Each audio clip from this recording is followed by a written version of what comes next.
No ar, telescópio de número 161, 161. Estamos começando mais um episódio. Eu dou as boas-vindas ao nosso decano, nosso presbítero, nosso diácono, nosso presidente, Rodrigo Quintana. Tudo bem, Rodrigo?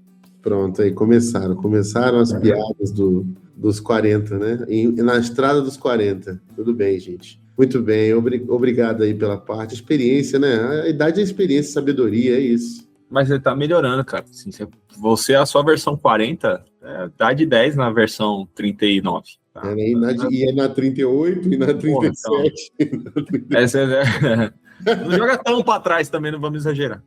E também Andréia Santos, tudo bem, Andréia? Olá, minha gente, muito bom estar com vocês de volta. Não tô na casa dos 40, ainda bem, mas também não tenho toda a sabedoria e maturidade do Rodrigo, então não dá para ter tudo, né? A gente se contenta com o muito que nós temos, graças a Deus. A quaresma é um tempo de introspecção, oração e jejum. Um chamado à santificação em preparação para a Páscoa, o ápice do calendário cristão. Apesar de permanecer viva em muitas tradições cristãs, outras abandonaram a prática de organizar o tempo e os ciclos da vida segundo o calendário litúrgico, perdendo, assim, a oportunidade de parar, lamentar, refletir e exercer a mortificação como caminho de amadurecimento espiritual. Hoje nós vamos conversar sobre como nós estamos experimentando a quaresma, porque, coincidentemente e sem combinar, é o Espírito Santo agindo, né? Esse negócio aí parece que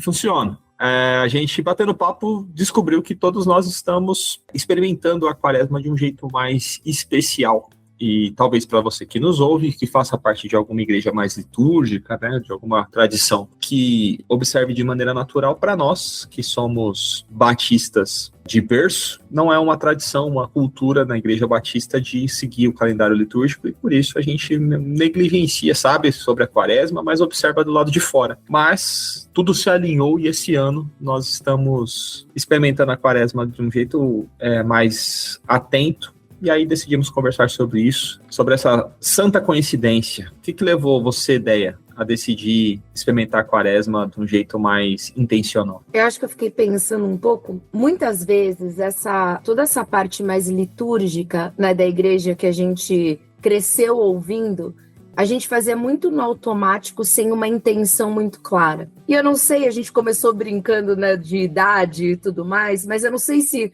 conforme vai chegando, a gente vai amadurecendo tanto na fé, quanto na vida mesmo, a gente descobre a importância desse período de nos tirar do automático. O que me levou foi que eu estava me sentindo muito no automático, de tudo. Sabe assim, da vida, de tudo, fazendo tudo muito no automático. E eu achei que seria um período muito bacana de reflexão, primeiro de conexão, de espiritualidade mesmo, porque antes eu estava fazendo tudo muito no automático, faz uma leitura, mas é no automático, faz sem parar e ter uma coisa mais intencional. E eu acho que eu senti, assim, um pouco de falta de voltar às raízes, sabe? Dessa coisa mais litúrgica, ser algo mais, mais intencional, mais organizado também, porque às vezes a gente sai fazendo meio que qualquer coisa do que der, do tempo que der. Então foi um pouco disso. E eu acho que por conta do amadurecimento da vida também, e por todas as coisas que têm acontecido no mundo, e no meu caso no trabalho, eu senti uma necessidade de um período de silêncio e de reflexão. Então, mais uma conexão comigo. Eu achei que nesse momento seria o momento de eu me conectar com Deus e ao mesmo tempo conectar comigo. Então, basicamente foi isso a minha percepção que me levou. Você, Rodrigo? Eu especialmente o que me trouxe até a quaresma, assim, de um vídeo especial, foi primeiro que eu fui me aproximando dos estudos dentro do movimento monástico. Comecei com as disciplinas espirituais, depois com as disciplinas espirituais eu fui lendo algumas coisas do movimento monástico que eu já até tinha, mas não tinha estudado. Eu comecei, através da disciplina espiritual da oração, a entender melhor a devoção, né, o movimento de devocional, de se dedicar a esse tempo, né, e aí tive algumas conversas com outros pastores que já faziam lecionário, né, e aí eles me indicaram movimentos litúrgicos a respeito do lecionário, né, inclusive sobre o ano litúrgico. A gente começou a fazer séries de mensagens, estudar o ano litúrgico. Aí eu comecei a me aproximar do ano litúrgico, das questões, e aí, quando veio esse insight meu pô, esse ano eu vou fazer 40 anos, eu acho que eu quero fazer um... Eu vou fazer 40 anos, cara. Eu vou fazer 40 anos. Então... bem cansado, meio triste já, né? 40 é um número cabalístico, né? Tem 40, quaresma, né? 40 dias no deserto, 40 anos no... Tem um misticismo, né? Enfim, mas aí... Numerologia. Aí quando eu falei, pô, vou fazer em 2026, eu faço 40 anos, cara, nossa. E eu já tinha algumas metas traçadas em relação até a minha vida física, né, minha saúde física, que eu tenho buscado. Eu falei, por que não começar a expandir isso, né? Tenho também buscado algumas questões psicológicas, emocionais. Aí eu falei, por que não tentar, na minha espiritualidade, aprofundar algumas coisas que eu nunca fiz? E aí, como o ano litúrgico já era uma coisa real para mim, eu já queria fazer, já estava experimentando ensinar para as crianças aqui em casa, eu falei, vou ver. Aí eu vi que a Thomas Nelson estava anunciando, né, o lecionário, né? E eu falei, legal, se a gente tiver esse negócio, dá para guiar certinho, eu vou conhecer melhor até. Eu já sabia mais ou menos das questões litúrgicas que tinha no movimento monástico, já sabia mais ou menos como é que funcionava algumas coisas, mas aí você ter na mão o material é legal, né? Então eu já acompanhava até... Ele teve uma época, não sei, Nani, se você lembra que eles disponibilizavam em PDF até o lecionário. Sim. E aí eu cheguei a usar na época do Advento e tudo mais. Aí eu comprei o lecionário agora também, falei assim, quer saber, vou fazer direitinho. E aí o primeiro movimento que tinha era a quaresma, né? Então, que apareceu para mim assim como algo de preparação, né? Uhum. E aí eu já somei a esse movimento, já esse lance de tipo assim, vou escrever coisas, resoluções que eu quero juntar, junto com as minhas resoluções para os 40 anos, vou juntar na quaresma isso, algumas coisas que eu quero me abster também nesse tempo. Até teve um amigo meu que falou assim, mas você está fazendo um movimento contrário do que os nazireus faziam, porque quando você estava num período de santificação, o voto nazireu era para você não mexer na barba. Aí eu fui lá e fiz quaresma. Até a barba. Até a barba entrou no rolo aí dos 40, na crise de meia-idade dos 40 anos. Crise de meia-idade. Que não verdade. Exato. Mas é isso. Então aí acabou que foi assim, essa foi a minha historinha para chegar na quaresma agora e viver de uma maneira diferente, né?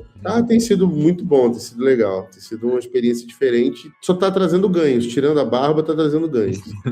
Barba, uma semana, você é tipo o Homer Simpson. Daqui a pouco tá legal. E você, Nani? Tá legal você falar também. Não é segredo da minha admiração por muitos irmãos católicos. A gente nem sabe quando eu nem sabia, né? Na Batista aí. Minha admiração pelas tradições litúrgicas e tudo mais, mas eu sempre observei, foi um observador externo, assim, bem à parte, né? Mas sempre gostei, admirei muitas coisas que esses irmãos fazem, não só os católicos, mas também outras igrejas que são mais litúrgicas, né? Os anglicanos, tem o nosso amigo Douglas que agora é pastor anglicano, já tinha visitado algumas anglicanas, enfim, igrejas que seguem essa tradição. E aí também foi por causa do lecionário, tem São Thomas Nelson, sucesso lecionário, que eles iam lançar agora. Faltou um cupom, né? Faltou um cupom pra gente aí. Mas se você for comprar o lecionário, compra aqui no link da Crentaços, que a Crentaços recebe uma comissão aí. Crentaços 10. E, não, então, tem o link da Amazon da Crentaços. Esse é real, já existe. Aí o pessoal Mas seria bom, então os 10%. Seria excelente. Não, se a Thomas Nelson mandar qualquer folhetinho pra mim de graça, eu já vou ficar tão agradecido. Obrigado, Thomas Nelson. Aí eu comprei o Lecionário Devocional, que aí é a edição definitiva, né, de todo esse projeto, e aí comecei a seguir, primeiramente, só as leituras sugeridas, né, para esse período. E agora, sim, eu tenho sentido vontade, e isso eu acho que é o mais interessante, porque algumas coisas que a gente foi crescendo, eu que cresci na igreja, sabe... Lição da escola bíblica dominical tinha uma leitura obrigatória dia por semana, porque aquilo era um sacrifício. Mas eu também não sei se a gente vai crescendo, vai se educando, vai ficando, né, com outra mais velho, mais maduro. Hoje eu sinto um prazer de fazer isso, que antes talvez fosse muito chato, sabe? E de fazer, que assim, o lecionário tem as leituras do dia, mas o ofício diário meio que ele tem uma sequência uma repetição ao longo do dia, porque é seguindo o salmo, e mesmo fazendo o mesmo ofício dias seguidos, é sempre tão refrescante, fica até emocionado de falar. E é tão gostoso, cara, você fazer, e gera na gente um... Refrescante foi um adjetivo que me pegou agora. Porque você pensa que é uma coisa que é construída ao longo de tanto tempo, né? Não é uma coisa nova. E a gente é um pouco viciado em novidade. A gente culturalmente é viciado em novidade. Então você pega na mão um negócio que remete ao que a igreja faz há séculos, né? Milênio. O que eu acho mais interessante nisso, Nani, que você está falando, reagindo a isso, é que ele ajuda a gente a parar o tempo, assim, né? A nossa velocidade, no caso, né? Não a parar o tempo, mas a gente a desacelerar, né? Essa lance do ofício da manhã, ofício do meio-dia, ofício da noite, isso é muito louco, cara, isso é muito legal. É você entender a devoção como completa, né? Ela não é um momento do seu dia, ela é o dia inteiro. Sim, é constante. E aí você tem esses momentos que vão te levando, você desacelera, que você fala, olha, por que eu tô correndo? Por que eu preciso correr aqui? Eu não preciso correr. Eu tenho um tempo bem... E aí você organiza melhor até o seu tempo nisso, né? Sim, planeja, né? Eu vou fazer isso em tal momento, eu vou parar, e aí sim. E nem é um tempo bizarro que você demora, não, às vezes assim, 15, 20, 30 minutos você consegue... São textos bem curtos, né? E é um itinerário, né? Você consegue ver conexões entre... Dá vontade de você seguir até a liturgia que eles propõem, né? No saltério. Então, aí eu acho que eu já é um nível hard. Eu tô fazendo o ofício diário com eu faço o ofício diário também. Com as leituras tal, mas eu não faço, por exemplo, a leitura dos salmos, eu não faço melodioso, né? Aquelas coisas tudo, eu acho que é até mais difícil, mas tem a pontuação, tudo. Talvez eu chegue nesse ponto. Eu não faço também, não. Eu sigo o ofício diário.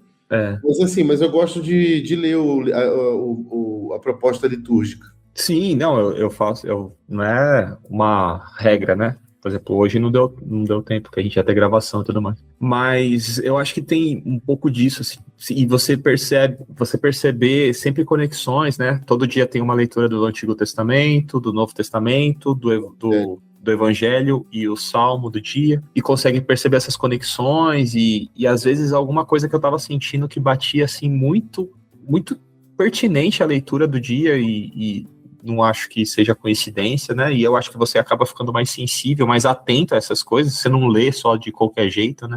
Sim. O exercício do lecionário, começando primeiro pelas leituras e hoje fazendo o ofício, se não diariamente, sempre que eu consigo e tentando, me atento e isso, assim, desejoso de fazer. Quando eu não faço, eu fico não mal, fico triste, assim, poxa, porque eu sinto isso, assim, é uma alegria mesmo de estar fazendo e tem sido muito bom, cara. E aí, fazendo ele, eu comecei um pouco antes da quaresma, por causa do tempo de lançamento, ele já tinha começado o ano litúrgico, e aí quando entrou na quaresma, eu me propus a experimentar a quaresma mesmo dentro dessa proposta de introspecção, de mortificação, de sacrifício, de jejum, enfim, o que é a tradição da quaresma como preparação para a Páscoa. E aí o que a Deia falou, eu acho que é muito legal, assim, dentro da proposta do ano litúrgico, é que, assim, a Bíblia nos ensina, e a igreja nos ensina através disso,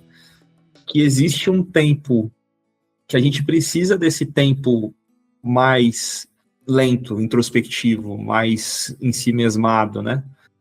E eu sinto falta disso, ou sentia falta disso da nossa tradição, porque parece que nosso ano é muito linear. A gente tem... Não é que a gente não tem sofrimento, mas parece que tá tudo andando sempre muito junto. Vira um ruído, assim, sabe? E eu acho que isso não é nem condizente com a vida mesmo, com a natureza, sabe? A natureza tem a primavera, que é linda, mas tem o inverno, que é um período mais... Tem o outono, e a gente não tem esses ciclos dentro da nossa tradição marcado no tempo. E eu acho que a quaresma tem me ensinado isso, assim, que esse momento de introspecção, ele é muito saudável. Né? É bom a gente ter um período em que a gente se volta para isso. Não forçar uma atriz, nossa, como eu sofro e tal, mas é de estar atento a isso, né? A esse sentimento que é natural, que é humano e que pode sim fazer parte da nossa rotina ao longo do ano. Ter um período em que a gente para, que a gente se propõe a jejuar, a orar de uma forma diferente, né? até chegar a Páscoa, e eu tô numa santa expectativa, assim, da Páscoa, como eu nunca tive. Eu tô pensando na Páscoa 40 dias antes dela chegar. Pra mim, a Páscoa era só um evento que ia chegar ali, ok? Eu ia viajar na Semana Santa, sabe? Viajar na Sexta-feira Santa. E agora não, eu tô pensando na Páscoa já há semanas. E eu acho que essa expectativa vai ser muito valiosa, assim, quando chegar eu tô numa boa expectativa de chegar na Páscoa desse ano, assim. Mas eu não sei, porque que a gente talvez tenha um pouco disso, da maturidade da caminhada cristã, de estar, assim, ficando mais velho, né, e estar percebendo essas coisas. Mas, assim, para mim tem sido uma experiência muito gratificante, assim. Tem sido muito legal. Uma coisa que eu fiquei pensando, assim, e aí jogo pra gente discutir, né, já que a gente deixou a pauta aberta, né? Nos últimos anos, a gente viu muito um movimento, né, principalmente dos padres, né, dos padres católicos, fazendo muito essa liturgia, né, online, né, e chamando as pessoas para fazer isso, né? Então, seja de devocional, aí a quaresma, ou, enfim, ou é alguma coisa, sei lá, de novena de alguma coisa e tal, e chamando muito, e a gente vê uma quantidade de pessoas que estão aderindo a isso, né? Seja acordar, sei lá, 4 e pouco para orar durante um período. Eu fico olhando isso e eu acho muito interessante esse movimento, sabe? Num mundo que a gente tá cada vez mais acelerado, ou que Deus é muito questionado por várias polêmicas que a gente passa, né? Por um lado, óbvio, a gente tem visto um conservadorismo maior ou alguma coisa assim, mas eu acho interessante voltar, sabe, esses momentos, esses movimentos de juntos estarmos intencionalmente fazendo algo, por exemplo, da quaresma, que eu sei que tem várias pessoas, ou pastor, ou igreja, ou padre, que estão fazendo isso, né, em momentos específicos do dia online, no TikTok, no YouTube, ou essas coisas. Como que vocês veem, sabe, esse movimento que tem surgido, principalmente nos últimos 2, 3 anos? Eu não sei, nunca parei para pensar nisso, Déia, sendo bem sincero. Eu acho que você falando agora eu consigo reconhecer, mas eu não parei para pensar na razão, talvez. Porque a minha tendência é olhar para uma piora, não para uma melhora, né? Então, é difícil enxergar esse movimento até de desacelerar como uma coisa que tem acontecido mais, assim. Mas, de fato, assim, ó, a busca por essa espiritualidade mais católica, mais ritualística, ela aumentou, né? Agora, eu não sei se é isso, Déia, que você está querendo dizer, mas assim, eu não parei para pensar nisso ainda. O que eu penso, talvez, Déia, e aí eu não sei qual que é a forma que você observa, são coisas que caminham em paralelo, são coisas diferentes. Existe um neoconservadorismo que usa da religião, mas que ele é mais cultural, né? E aí a religião como alicerce de algumas... alicerce, como argumento de algumas tendências conservadoras, pode pegar a religião como argumentação para justificar os seus próprios interesses e as suas próprias, enfim, seus próprios vícios. Eu acho que isso é uma coisa. E aí eu acho que existe sim um movimento de retorno a algumas tradições, não do ponto de vista de reconhecer naquilo uma espiritualidade benéfica e atrativa no nosso... Eu ia falar, eu vejo isso mais um movimento político, né? Sim, mas eu sei que são duas possibilidades, porque aparentemente aqui no nosso grupo, ninguém optou por esse caminho por interesses de conservadorismo cultural. Então, assim, é legal separar as coisas. Existe um resgate religioso que está muito associado às questões culturalmente conservadoras, né, com a família tradicional, sim, existe. É pequeno? Não, nem acho que seja. Eu acho que ele é bom e importante. Eu acho que observar a igreja como um fator importante desse neoconservadorismo é impossível você analisar uma coisa dissociada da outra. Mas tirando isso, que é horrível e que a gente até discute bastante, existe um outro caminho que está sendo trilhado. E aí, talvez por nós, por mim ou por outras pessoas, que é observar nas tradições, em alguma coisa em que em algum momento, por uma cisão protestante, né, por entender que isso é muito associado ao catolicismo ou a gente que rejeitou de uma maneira violenta, né? Como se isso fosse um problema em si, né?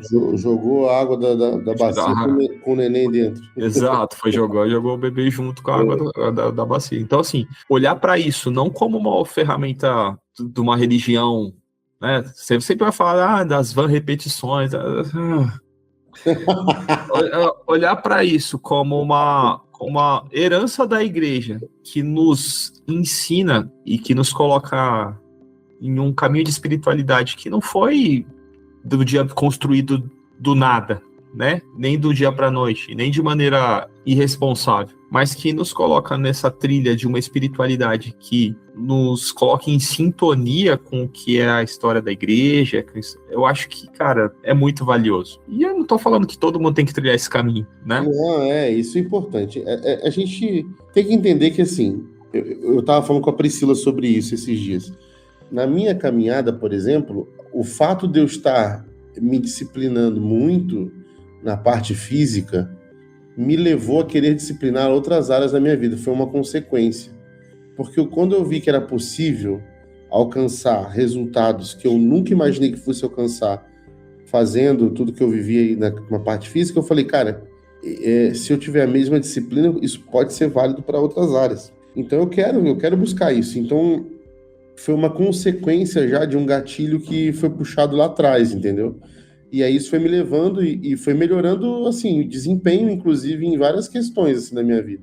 Desempenho como marido, como pai, como pastor, assim, andei você anda mais focado, você tem mais disposição para fazer as coisas. E aí isso falei, cara, se eu for melhorando isso aqui, aí você vai buscando, por exemplo, então, tudo que é disciplina, e rotina, vai te trazendo alguma coisa. E para mim, o que ressoou muito forte em todo esse meu tempo até aqui, que não é longo, tá? Eu quero frisar isso.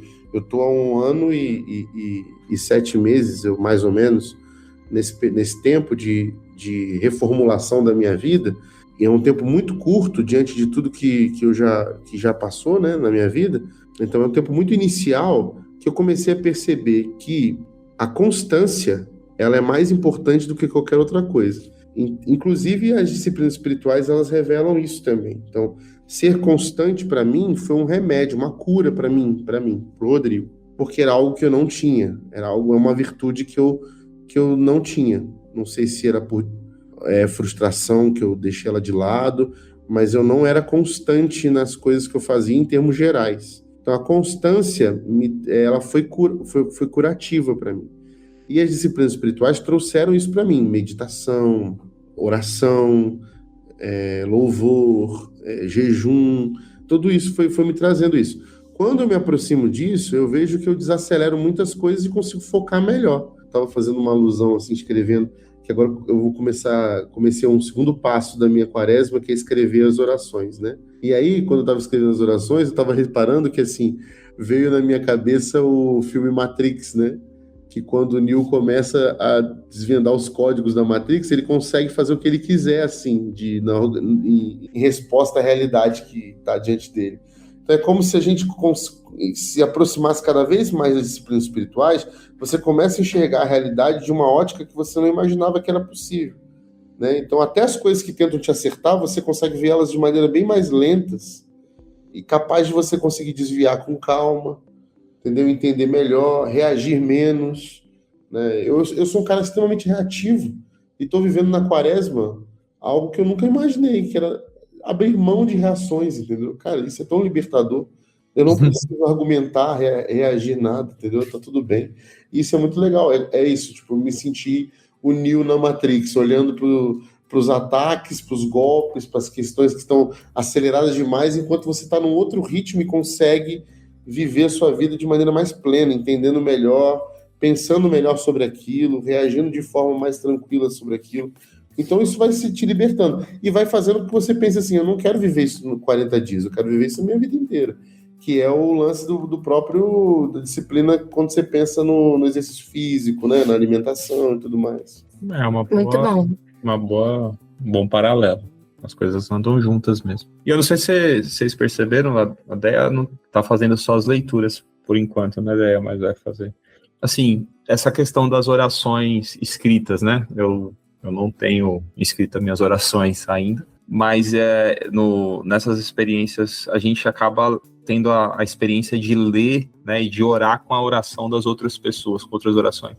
Uhum. E o quanto isso me expôs, assim, como a minha oração é diferente. Talvez eu não tenha aprendido a orar com essa profundidade que eu acabo orando quando eu oro lendo orações de terceiros, né, de outras pessoas. E isso para mim também é muito pedagógico, porque aí depois quando eu vou fazer a minha oração, ela já não é mais... Tem várias, né, fases da oração, aquela oração que é só o automático, a oração com pressa, a oração que você termina dormindo antes de terminar a oração, e ela tem mudado, porque essas outras orações, sabe, o C.S. Lewis tem uma ilustração que ele fala na caminhada cristã, às vezes você precisa, é igual a criança aprendendo a escrever, que o adulto pega a mãozinha dela e vai fazendo as letras junto, assim. Então quem está escrevendo é a criança ou é o adulto que está junto com ela, né? Mas ela vai pegando o jeito à medida que ela vai se aprendendo com os movimentos que são guiados pelos outros. Então, essas orações que a gente acaba lendo de pais da igreja, né, outras orações de outras pessoas, acabam nos mostrando caminhos de oração que são alternativas que não me tinham sido apresentadas anteriormente, sabe? E isso também tem sido bem valioso, assim. Eu acho que tem mudado, inclusive, essa forma de me relacionar com a oração e com Deus. Uhum. Através dos passos de oração de outras pessoas, assim. Eu não tenho ainda capacidade de fazer o registro das minhas próprias orações. Eu acho que não conseguiria, ainda me travaria. Mas ler as orações dos outros e em espírito de oração mesmo, assim, não ler a questão de análise, né? De ver, não, aqui ele começa com louvor, aí ele passa para você que lá, sabe aquela clássico de estudo bíblico do Pai Nosso, que o pastor faz série de mensagens dissecando o Pai Nosso. Uhum. Não fazendo uma análise sintática e tudo mais, mas assim, orando, né, através dessas orações, né, com o espírito de oração. E tem sido muito bom trilhar esses caminhos assim, eu acho que tem me ensinado passos para que a minha oração esteja mais profunda, né, no relacionamento com Deus. Coincidentemente, eu estou lendo um livro do Ed René, que é antigo, que é Uma Vida com Propósito. Uma Vida com Propósito. É Uma Vida com Propósito? Também tem Uma Vida com Propósito. Vivendo com Propósito. Vivendo com Propósito. Aqui ele tá guardado agora. Uma Vida com Propósito é do Rick Warren. Vivendo com Propósitos. Vivendo com Propósito. E aí ele tem um capítulo dedicado à oração, e é tão bonito assim, eu acho que é tão legal também fazer essas relações sobre como a oração é esse orar sem cessar, né? A oração que é uma oração constante e consciente da presença de Deus, de como estar em oração nos faz consciente da presença de Deus em todos os momentos do que a gente faz. E aí a forma como você se relaciona com o mundo vai se transformando à medida em que você está sempre em espírito de oração, mesmo quando você não está fazendo a sua oração verbal ali, né, propriamente dita. E estar nesse espírito de oração tem sido bem maneiro, bem legal mesmo. Mas eu acho que isso seria ruim, eu também não sei, as crianças católicas, né, a pessoa que cresceu nesses ambientes, mas assim, não é a mesma experiência se falasse assim, você tem que fazer isso. Eu acho que está sendo muito gostoso porque é uma coisa que eu percebi a necessidade, não é uma coisa que eu estou fazendo buscando nada além de ter percebido essa necessidade que está sendo suprida dessa forma, sabe? Fazer isso religiosamente eu acho que perderia um pouco da beleza do que é fazer. Então eu fico meio nesse paradoxo do que é, né? Como chegar nesse caminho de entender essa necessidade, de perceber essa necessidade. Ô, Nani, só voltando um pouquinho da oração, né? Do que você falou e do que o Rodrigo falou, eu comecei a fazer a oração escrita no ano passado, foi no ano passado? Não lembro se foi no ano passado ou retrasado, que eu participei da semana de oração, né, lá da IBAB, e o último dia foi sobre a oração escrita. E aí, desde então, óbvio que eu não tenho toda a constância disso, mas eu tenho um caderninho que é Conversas com Deus, então às vezes quando estou assim, eu escrevo assim. E eu acho que a maior coisa que é um quebra de paradigma para quem cresceu na igreja, porque quando a gente cresce na igreja, você é ensinado, você começa assim, você fala isso, você tem que não sei o que e tal. E quando você passa para para a oração escrita, é óbvio, cada um vai fazer de um jeito, mas eu me senti muito livre de realmente ser uma conversa com Deus e quebrar todos esses, sabe, eu tenho que falar, querido Deus, não sei, sabe, meio que uma coisa muito mecânica que a gente foi aprendendo. Excelentíssimo. Exato, se não falar todos os nomes, sabe, assim, todas as coisas vai ficar como se não valesse, entendeu? E aí foi muito legal, porque às vezes eu tenho esse caderninho, Conversa com Deus, e inclusive, né, muito do que o Rodrigo falou dessa escrita que é curativa, inclusive para quem faz terapia, tem muitos terapeutas que indicam justamente, porque quando você coloca no papel as suas emoções, você consegue olhar de outras perspectivas, e você consegue fazer uma análise de você, de, putz, isso daqui eu preciso aprimorar, ou isso daqui eu reagi muito mal, ou isso aqui... Sabe, você consegue realmente neutralizar as emoções. Então, é uma coisa muito legal. Rodrigo, muito bem lembrado. Acho que eu vou fazer isso agora também. Chegou a... Você retoma as orações que você já fez? Você vai lendo? Não? Não, eu não tive esse ponto. Eu acho que um ponto é que quando eu escrevo, como geralmente eu escrevo e estou no ápice das emoções, aquilo me acalma muito. Me acalma muito. E aí me tira todo o peso que eu estava sentindo das coisas que acontecem, né? Então eu não sou muito de retomar, mas para mim me funciona muito nesse sentido. Talvez seja um outro passo. Nem sempre eu volto tudo, não. Algumas coisas sim, porque é bom para você ver as percepções, mas não são todas, não. Eu queria perguntar justamente isso, assim, como é que é olhar para você a sua oração do passado, né? Ver o que isso deve ser um negócio muito legal. A primeira vez que eu ouvi sobre escrita, né, sobre a oração escrita, foi no Celebrando a Recuperação, quando eu fiz os passos lá, e aí tem um momento que você faz um inventário, que você escreve, né, na verdade você escreve a sua vida, os principais momentos da vida que você lembra, até o seu momento principal, né? Você pega um caderno e escreve, só escreve. E isso é muito louco, é muito interessante, é muito tal. E aí eu falei assim, nossa, eu nunca escrevi tanto, assim, sabe? Fiz um baita de coisa de caderno, depois você tem que ler tudo que você escreveu pro seu padrinho lá do Celebrando para poder trabalhar isso com você. É um dos últimos passos, assim, né? E aí, eu conversando com o Fábio sobre isso, né? O Fábio falou para mim, eu falei pro Fábio assim, nossa, muito louco, você gosta de escrever e tal, tanto, depois você lê tudo. Aí ele falou assim, imagina eu que escrevo minhas orações desde os meus 14 anos. Caraca. Ele tem uma pilha de cadernos desde os 14 anos de oração que ele escreve desde os 14 anos. Aí eu falei, mano, você já se arriscou a ler isso? Ele falou, às vezes eu pego e leio, mas faz muito tempo que eu não dou uma revisada. Mas deve ser muito interessante, né, cara? Que experiência, né? Você vê as orações que você fazia com 14 anos, né? E lê agora. Ele tá com mais 50 já, ele tá com 53, eu acho. Fez agora, né? 53. Uhum. Então, imagina, cara, que experiência louca isso, tá? Muito maneiro. Eu acho que essas coisas que a disciplina traz pra gente, eu acho que até assim, chega um momento que você fala, não preciso mais voltar atrás e ler, porque eu já faço ideia como que era, e essa parte da evolução, assim, da gente, quanto mais você ora, mais você entende o que é oração, né? Eu lembro daquela famosa frase lá da entrevista da Madre Teresa, né? Uhum. Contaram, né? É bem famosinha, já tá quase virando Clarice Lispector essa frase. Aqui no Telescópio já foi citado. Já citou provavelmente, né? Que você... quando você fala com Deus, como é que é? O que você fala? Aí ela fala, não falo nada, só escuto. E aí ela pergunta, e o Deus, o que ele fala? Aí ele, não sei. Não, que não sei. Que a Madre Teresa não sabe? Não. Inventou uma nova frase. Perguntaram para a Madre Teresa assim, quando a senhora faz suas orações, o que a senhora diz para Deus? Ela fala, não falo nada, só escuto. Aí a pessoa perguntou, mas e o que Deus diz? Ela fala, não, ele não fala nada, ele só escuta. Era isso que eu falava, pô. Ela fala, não sei. É só escuta, que é isso, né? Chega num período de conexão tão... isso aí. De intimidade, né? De intimidade. Está falhando já. De intimidade tão plena, né?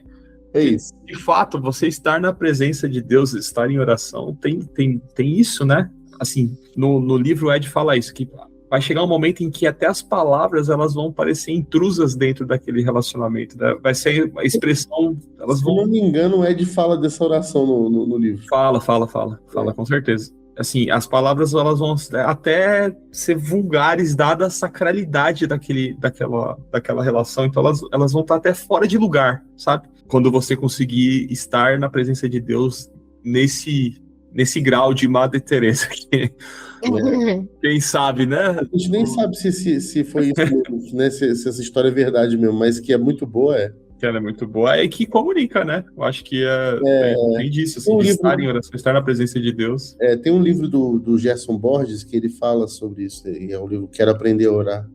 Não li esse. Ele fala um pouco sobre... É um livreto até, né? Ele não é muito grande, não. Mas ele é muito interessante porque ele traz essa reflexão sobre o lugar da oração, né? Que ao longo do tempo, quando você começa... Ele fala sobre estágios, né? Quando você vai aprendendo a orar, você vai amadurecendo. Esse amadurecimento não tem a ver com idade, tem a ver com a quantidade de vezes que você vai para esse lugar, né? E você vai tendo uma experiência com Deus e conhecendo Ele. E quanto mais você conhece Ele, mais a sua oração ganha outro sentido, né? Ganha outro significado a partir do primeiro. É como uma relação de pai e filho quando pequeno, né? Quando a gente tem um filho pequeno, como ele começa a se relacionar com você, as conversas de quando ele é, né, pequenininho, agora as conversas que eu tenho com o Lucas, por exemplo, e como elas vão se transformando ao longo do tempo. Quanto mais conversas a gente vai tendo ao longo da idade dele, vai crescendo, eu vou ter outras conversas com ele, as conversas vão ganhando outra forma, outro amadurecimento, outro sentido, até o ponto que vai chegar que ninguém precisa dizer mais nada, mas a sincronia é tanta que a gente já entende, já conversa, já fala, já se ouve de maneira diferente. Mas isso vem de práticas de conversa, né? Até o relacionamento de pai e filho pode ser prejudicado com a falta da conversa, né? Sim. Então imagina com Deus, a mesma coisa, né? Aí eu acho que esse exemplo é bom, porque eles põem também que esses momentos de oração, eles evoluem e que em algum período inicial eles estão sim ligados a muito a suprir necessidades, né? Sim. Então eu tô com medo. Isso, eu tô com medo, eu tô com fome, me dá isso. Por que você não me dá isso? Vem me limpar, sabe? Por que você deu isso para Alice e não deu para mim? Por que Exato. não deu para mim? Mas aí, assim, a gente vai caminhando e vai crescendo e vai amadurecendo, e óbvio que as coisas que eu converso hoje com a minha mãe não é as coisas que eu conversava, mas as conversas iniciais, elas têm o seu momento e elas têm essa importância, mas elas precisam evoluir, né? O problema é se a gente vira um adulto disfuncional e a nossa oração segue sendo infantil. Pedindo, né? A nossa oração é uma lista de compras, né? E não é que Deus não ouve, Deus ouve, mas é que a gente está perdendo a possibilidade de um relacionamento que se aprofunda, né? Que vá para além disso. Jesus dá a dica, né? Ele fala assim, vocês pedem e não recebem porque vocês pedem mal. E o pedir mal está ligado justamente a isso, a você não ter a noção do que você está pedindo, porque você está pedindo para o seu bel prazer, né? Para si mesmo, para si próprio. E não está pedindo algo que transcende a sua própria vontade, né? Vontade, desejo, né? Então, essa coisa da necessidade, por exemplo, as orações do Saltério, né? Que pega o de Davi, você vê que oração bonita é o Salmo 23, né? Que você fala assim, o Senhor é o meu pastor e eu não tenho falta de nada. Isso é uma oração madura, né? Tipo assim, eu não preciso de mais nada. Eu tenho um pastor que cuida de mim. Né? Uhum. Aí você vai estudar o texto, você não sabe nem se foi o Davi que escreveu ou escreveram para Davi, né? Então mas você entende que assim, existe uma maturidade ali no sentido de que existe um Deus que cuida. Então eu preciso, o que eu faço numa oração? Tem gente que pergunta isso, se Deus sabe de tudo e se Deus supre tudo, por que eu vou orar? É porque você não entendeu o que é oração, tá? Porque você não sabe. Exatamente. Ele sabe, mas você não sabe. Ele sabe, mas você não sabe o que você precisa, né? E é legal pensar nisso, cara. Assim, a forma como você vai se achegando a Deus em oração vai te colocando em sintonia com ele, né? Exato. Eu ia falar em sintonia com o universo, assim, mais eterno. Né? Mas vai te colocando num lugar de conforto, não no sentido de ser confortável fácil, né? aconchegante só. Mas mesmo no meio, é igual que o Paulo fala, né? No meio da tribulação, eu aprendi a ser feliz em qualquer circunstância. Por quê? Porque eu aprendi a estar contente em qualquer circunstância, mesmo no sofrimento, mesmo na dor, mesmo preso, mesmo caminhando para a execução, o meu contentamento está em estar em conexão com Deus. Tem um texto de Jó que ele usa uma expressão que foi bem mal traduzida para nós, mas ele termina dizendo assim, a expressão eu aprendi a ser vencido por Deus, né? Eu achei muito bonito isso, aprendi a ser vencido por Deus. Como que a gente aprende a ser vencido? É muito louco isso, tipo assim, existe dentro de mim um anseio na oração de querer vencer Deus, pelo cansaço, pelo meu pedido, porque eu acho que a oração é a alavanca que move o braço de Deus. Né? Não, na verdade eu tenho que aprender, quando eu aprendo a orar, eu aprendo a ser vencido por Deus. Isso é muito bonito, cara, isso é muito louco. E não só Jó, né? Tem tanta história na Bíblia que você vai Jonas, vai Abacuque, vai... Pô, tanta gente. Fala Paulo mesmo, né? O próprio, acho que foi Abacuque, né, que começa orando de um jeito e termina mudando a oração no final. Começa questionando Deus. E faz uma das orações mais bonitas do Velho Testamento, né, que ainda que a figueira não floresça, né, ainda que haja fruto na vide e gado no campo, eu me alegrarei no Deus da minha salvação. E ele começa, tipo assim, começa arrepiando, né? Por que, ó Deus, porque favoreces os meus inimigos e a mim me humilha?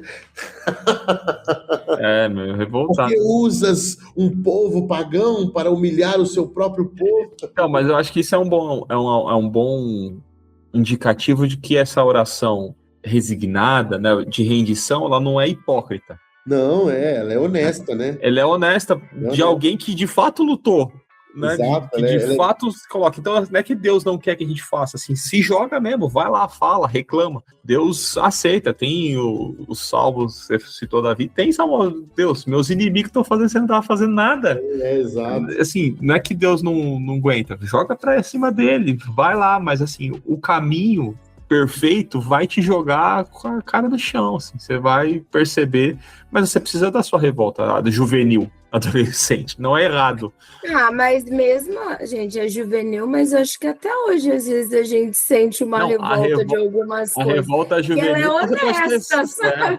Não, a revolta juvenil, você pode ter 100 anos tendo revolta juvenil. A quinta série não sai da gente. Não, porque não tem como, eu acho que tem coisas... Mas eu acho que depois de um tempo, é meio que, sabe assim, você precisa dessa válvula de escape para, sabe? Aí depois você fala, pronto, agora eu posso voltar a respirar, sabe? Pronto, lavei a alma, como todo mundo fala, agora eu posso voltar a respirar. Mas eu assim, pelo menos nesse período de quaresma, essa questão do silêncio pegou muito para mim, sabe? De realmente ter um espaço de silêncio. Eu não sei se é porque eu estou o tempo todo tendo que dar opinião de tudo, pensar em tudo, fazer muitas coisas, que parar um pouco o tempo para que eu esteja realmente em presença, para mim faz toda a diferença. Então eu comecei muito a quaresma por conta disso, de silêncio e de presença, e de não ter opinião sobre as coisas, sabe? De realmente... ouvir mais, assim. Então, até uma das coisas que eu tô fazendo na quaresma que vai me ajudar muito, eu, como o Rodrigo, sou muito reativa também, eu coloquei aqui que para essa quaresma eu tenho que ouvir mais. E aí isso é difícil, bem difícil. Sem nada, tem que ouvir. Não vou falar nada, mas não concordo com a sua opinião. A gente tem uma ânsia de participar das coisas, né? De ser agente ativo. E é bem difícil. Eu escrevi eu não vou falar todas, porque eu não quero também, né? Mas, assim, uma das minhas resoluções da quaresma é aprender, me deixar e aprender a ser vencido. Não só por Deus. Cara, muito bom, Rodrigo. Vou escrever isso. Vou copiar. Posso copiar? O Rodrigo, versão 40 anos, vai chegar voando. 40... Porque quando eu chegar nos 40, eu já vou estar vencida, sabe? Não, é muito bom, mano. Eu tô descobrindo que perder é muito bom, mano, sabe? Perder é muito bom. É isso.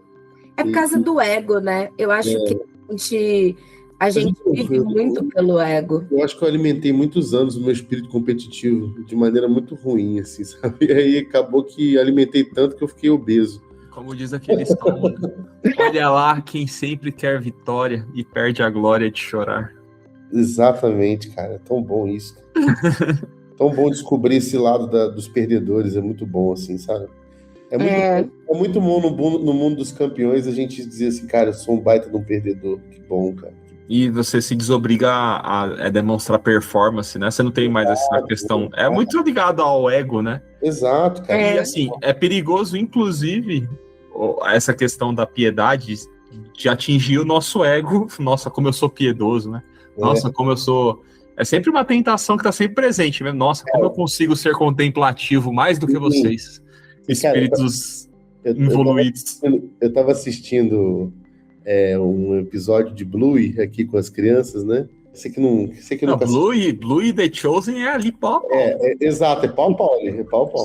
Não, se você... Bluey The Chosen numa reta 80 por hora. E é assim, quando você está em presença e bem qualquer coisa, você vê. 500 mil The Chosen contra 300 mil Blue, quem ganha? Aqueles, né? Então, mas eu tava assistindo Blue aqui com as crianças, revendo aqui, estão revendo os 37 episódios novos, 1 bilhão de episódios novos, e eu nunca canso de ver com eles, mas tem um episódio, Nani, não sei se você já assistiu também. Você que tem filhos em casa e nunca assistiu Bluey, por favor, acesse Bluey no Disney Plus. Não é publi, mas é pra fazer bem pra sua família. Patrocina nós. Cupom Telescópio 10. Exatamente. Mas é um episódio que é sobre cricket, que eles têm a Bluey tem um amiguinho que joga cricket bem pra caramba. O moleque é fera do cricket. O pai dele ensina ele a jogar cricket, e ele começa a gostar, só que ele era pequeno, assim, em comparação aos outros, e aí ele começa a treinar em casa, né? Aí eles estão jogando cricket no jardim, assim, e o Bandit vai contando a história dele, assim, por que ele era muito bom e por que ele estava ganhando de todo mundo. Cada vez que alguém entrava lá, um adulto, uma criança mais velha, ele ganhava de todo mundo. Por quê? Porque ele já tinha experienciado cricket de vários jeitos diferentes, e o moleque era super humilde, ele chegava lá, todo mundo subestimava ele, mas ele já tinha um histórico antes de treino e tal, que ele jogava muito bem cricket e ganhava.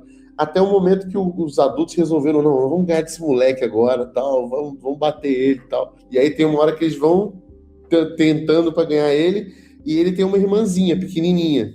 E aí tem nessa hora que ele fala assim, deixa eu jogar agora para ser o apanhador e tal. Aí o irmão, que é o menino que joga muito, fala, pode sim, fica aí e tal. E o cara tava jogando. Aí nisso o Bandit falou assim, fala na narração, né? O fulano não tinha a menor chance contra esse menino, mas algo aconteceu diferente. E o que acontece diferente é que o menino vê que o cara tá tentando ganhar ele de todo jeito, mas ele queria que a irmã dele brincasse. Então ele responde uma bola meio balão, assim, para cair exatamente na mão da irmã. E aí o cara vai comemorar, mas quando o cara vai comemorar, ele vê o que o menino fez, né? De propósito. Aí o Bandit meio que abraça ele e fala, eu sei, você percebeu, né? E viu que o menino deixou porque ele queria que a irmãzinha dele pegasse a bola e perder. Então ele se permitiu perder porque era mais importante a participação da irmã. Então tem coisas que a gente vê, que eu falo, mano, só quando a gente perde a gente consegue ver certas coisas, porque quando a gente ganha a gente só sente o prazer. Não tô dizendo aqui, não tô indo contra, né, tipo, a vitória e tal, não é isso. É só que a gente tá, a nossa ânsia é só sobre isso, e a derrota ensina pra gente muito mais coisas do que a vitória, muito mais. Tem muito mais lições em derrotas, em perder, do que em ganhar. Ganhar é só celebração, perder, cara, é um calhamaço de lições que você vai levar para o resto da vida. E é por isso que a gente tem que aprender também com a história, né? Vencer vai ser um ou outro, perder são muitos. Então a gente tem mais oportunidade de aprender do que só celebrar o tempo todo e ficar, né, se colocar nesse pódio lá em cima. Calma, a gente tem um caminho muito bom de perder pela frente. E Jesus, eu acho que é o grande exemplo, né, de abrir mão. Nosso grande perdedor, né? Grande perdedor, né? Porque não tomou como importante estar com Deus, ser Deus, mas fez-se servo. E aí, quando você entra nesse período da quaresma e de jejuar, né? e de abrir mão de alguma coisa e tal, não porque você precisa para conseguir qualquer tipo de graça, tipo, você não precisa, não vai acontecer. Mas uma coisa que pega, assim, quando questiona-se, né, tipo, por que de jejum? Por que você tá fazendo jejum? Cara, não, só porque eu quero fazer, porque eu me disciplina a fazer, mas você não precisa fazer, não precisa. Você pode ficar tranquilo, você vai sem. Mas você abre mão dessa coisa, essa mortificação, né? Essa negar-se a fazer em prol do benefício que vai ser a simples negação desse desejo, né? Ou a aprender a perder voluntariamente. Né? Quando Jesus fala, eu entrego a minha vida não porque eu sou obrigado, não fui obrigado. Eu estou entregando porque eu quis. Eu a dou de liberalidade, porque eu quero dar. Não é uma incapacidade. Não, né? É uma escolha, né? É uma escolha. Se eu quisesse, eu podia fazer diferente, mas eu escolhi fazer isso aqui. Eu estou me entregando voluntariamente. E aprender a fazer isso voluntariamente, cara, como é precioso, né? Como diria o Chorão, cada escolha uma renúncia. O grande profeta, o grande salmista. Né? Autor desse saltério maravilhoso. Ele escreveu isso e a mulherada muito louca com doce na boca. Ficou um pouco confuso. Mas aprender a esse caminho da renúncia voluntária, né? E achar a beleza disso, o prazer disso, e o quanto isso te mostra também, não só o que ele vai expor é essa sua carência, essa sua necessidade, né? Vai te mostrar quem você é, mas você não é nada. Você é pó, você começa a quaresma com a quarta-feira de cinzas, né? Isso. Com essa lembrança, o primeiro passo da quaresma é essa lembrança, que você é pó, você vai voltar pro pó, e isso aí que você acha que a capacidade é a sua limitação. Você tem que aprender a não ser capaz, tem que aprender a não querer, você tem que aprender a desejar, não desejar, né? Seu desejo é ser independente disso. Quando você consegue chegar nisso, e não é fácil, né? Óbvio que não é fácil, a gente vai nos disciplinando a fazer, né? Que também tá mil maravilhas, tá tendo... Não, cara, as tentações são tentações. Mas encontrar o prazer e se reconhecer-se necessitado, né? A saber que a sua carne é de fato fraca, que você é de fato necessitado, que você precisa de Deus, que pela sua força você realmente não consegue admitir isso, é muito libertador. É muito precioso. A quaresma começa nas cinzas e termina na cruz, né? Termina na Páscoa. Que bela Páscoa vai ser essa desse ano. Exato. Muito bom. A Páscoa ganhou outro significado, né, cara? É muito legal. Usa-se na quaresma essa questão do jejum do deserto, né? Hoje tem uma leitura do ofício da manhã, falava sobre o povo reclamando da comida, né? Isso, e os 40 anos no deserto. Eu quero voltar para o Egito, porque essa comida é horrível. Muito bom. Algo a acrescentar, meus amigos? Palavras finais aí para a gente ir fazer nossas orações da noite. Não é verdade. Já até passou. Não, acho que eu não tenho muita coisa a acrescentar, mas acho que deixar isso. Acho que para mim o maior aprendizado é a intenção, sabe? O silêncio e a presença. Eu acho que é algo que a gente não é ensinado nem na igreja, nem fora, nem nunca. E eu acho que isso nos dá a capacidade de a gente nos conhecer. Acho que conhecer tanto o lado legal nosso como as nossas sombras, porque todo mundo tem, ninguém é só luz, ninguém é só sombra, então todo mundo é um pouco de cada. E eu acho que quando a gente está em presença, eu acho que a gente é capaz de chegar nesse nível de silêncio, de intimidade com Deus, em que é meio que os pedidos cessam de certa forma, porque já é meio que um estado muito íntimo, assim. Pelo menos é o que eu tenho buscado, de silêncio e presença. E talvez que a gente possa levar isso pro restante do ano, né? Eu sei que, óbvio, como a gente falou, é importante ter esses momentos para marcar, sabe? Meio que começo, meio e fim. Mas acho que a gente possa sair com bastante aprendizado, sabe? Coisas que a gente nunca observou ou que a gente se esqueceu no meio do caminho, que a gente possa levar quando finalizar os 40 dias, a gente sair diferente, assim. acho que mais leve, deixar ser vencido. Eu adorei essa, Rodrigo. Vou muito copiar aqui, que eu preciso mesmo. Isso daí eu preciso muito, sabe? Eu até tento, às vezes, não falei tão bonito com você. Às vezes eu falo, deixa o ego. Tem uma aqui que eu sempre coloco. Eu tenho umas... Esquece o ego, flua em amor. Eu tenho um post-it que tá aqui, mas eu achei suas palavras mais bonitas. Eu acho que eu diria assim, constância para mim hoje é o meu desafio, e eu acho que talvez isso seja uma precariedade do nosso tempo também. A gente tem muita influência de muita coisa hoje, né? Eu acho que isso é muito ruim. A gente está na geração dos influenciadores, né? Eu acho nossas influências são muito ruins. A gente está lendo o livro de Efésios aqui na comunidade. E o Efésios tem no capítulo 2, ele fala, Paulo fala assim que antes nós vivíamos mortos, influenciados pelo príncipe da potestade do ar. E aí quando você vai entender o que ele está falando, ele está falando sobre Satanás, né, que é um inimigo, e ele usa essa expressão porque o ar é o lugar intermediário entre o céu e a terra, que os gregos e os romanos e os judeus viam como lugar da ação dos espíritos, onde os espíritos poderiam influenciar as pessoas. Então, era o príncipe e a potestade desse mundo do ar, né, que influencia a gente segundo a noção e a lógica desse mundo. Então, nós temos hoje muitas influências da lógica desse planeta, né? Então, as potestades do ar que nos dominam, que nos influenciam, levam a gente para muito longe daquilo que Deus gostaria, que Cristo gostaria que a gente estivesse vivendo, sabe? A própria ideia do silêncio, dessa constância, de buscar desacelerar. O reino sempre foi uma contracultura, sempre foi algo que era para a gente não se tomar forma desse planeta, mas a gente meio que deixou isso passar batido. Então, fazer movimentos hoje, como o da Quaresma, por exemplo, é você ir contra, né, as influências que estão por aí. E quando você fala assim, aprender a ser vencido, ser um perdedor, nada mais é do que você também está declarando guerra contra a lógica e o sistema que diz pra gente o contrário hoje. E isso para mim eu acho que o Hernani uma vez falou, né? Se fulano de tal tá desse lado, eu tô do outro. Como é um ponto de referência negativa. Acho que era do Silas Malafaia, né? Se o Silas Malafaia falou isso, eu sempre, se eu tô na dúvida com relação a alguma coisa, eu penso, o que o Silas Malafaia pensa? Isso.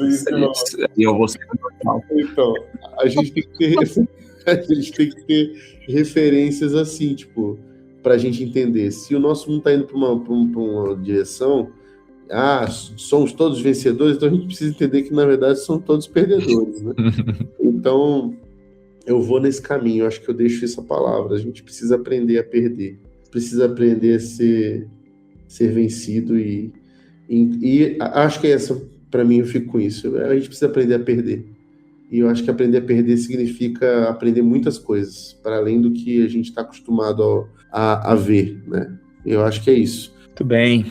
E eu vou deixar mais uma dica, a gente falou de várias coisas aqui, e eu vou indicar o aplicativo do Lectio 365, que eu tenho acompanhado também. É um aplicativo muito legal que tem 3 orações diárias que você pode fazer de manhã, de tarde e de noite. Foi uma indicação da Tamires, da Crentaços, lá no nosso grupo. Eu já tinha acompanhava a Lectio, o projeto pela rede social, mas nunca tinha baixado o aplicativo, e agora eles têm um aplicativo agora 100% em português. Que legal. E é muito legal o aplicativo, altamente recomendável, tá, galera? Então você consegue baixar com antecedência da semana e tal, e aí eu tenho também feito nos meus trajetos, né, e antes de dormir eu faço da noite, e tem sido muito legal, e ele segue essa mesma proposta de um itinerário dentro do calendário litúrgico, um itinerário de formação espiritual, e é um caminho muito legal, fica como dica também. E o lecionário, né? O lecionário, que a gente já falou durante o episódio, e para além do lecionário, acho que tem o Lectio 365, que é um aplicativo que é mais acessível, que é de graça, né? Mas o lecionário é altamente recomendável também. Compre no link da Crentaços. Tchim, tchim. Oi? Thomas Nelson. Thomas Nelson. Pô, que propaganda. Nos notem, @Thomas Nelson. E indicar bem naquela, indicar caderno de Libra para você fazer. Capa dura. Capa dura. Ou Moleskine, para quem gosta. Né? Isso, ou papel de carta, se você quiser mandar cartas. sem linhas, né? Sem pauta. Com canetas. E canetas Bic. Não, Deus merece aquela ponta porosa, aquela coisa chique. Ponta porosa. Nem eu sei. Faber-Castell, super top master. Aquarelável.